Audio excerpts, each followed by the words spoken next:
as they prepared to make the call, something unexpected happened. The leader smelled something very bad coming from Hakuna. Once there lived a woman named Hakuna. She lived in a small town surrounded by mountains and rivers. Every Sunday, Hakuna went to church to sing in the choir. This Sunday was special because it was the start of a new month, but for Hakuna, it was also the start of her monthly period. She was a bit uncomfortable, but still looked forward to the day. As she was walking to church, enjoying the fresh air, a van pulled up beside her. Before she knew what was happening, she was pulled inside and everything went dark. Hakuna was scared. She didn't understand what was happening. When Hakuna woke up, she found herself in a big, cold room with other people. They all looked scared. The room looked like an old factory far from her town. There were some small windows high up on the walls, but they couldn't see outside. Hakuna and the others were given water and food, but it wasn't enough. They talked to each other, sharing stories and comforting one another.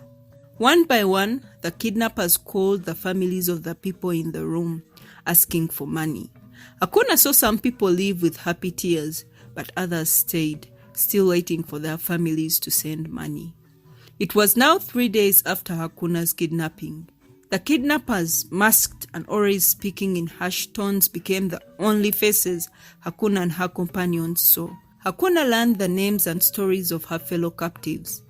There was John, who had been a teacher, Mia, a young artist, and many others, each with their life put on an abrupt pause.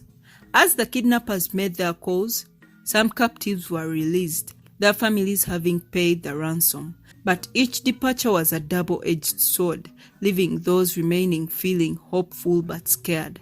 Those whose families didn't pay were killed instantly. Then came Hakuna's turn.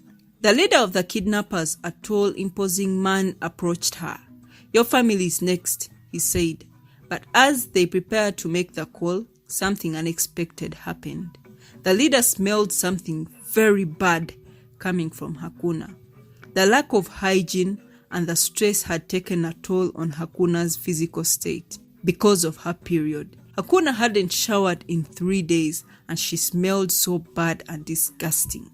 The kidnapper's expression changed to discomfort. He held his nose tightly and shouted, "Get her out of here. I don't care if her family has sent the money or not. Just get that rotten woman out of here." Hakuna was blindfolded and driven away from the place of her nightmare. When she was finally released, the fresh air felt like a rebirth. She was free. She couldn't believe it. Her period saved her life, but the weight of her experience and the faces of those she left behind haunted her.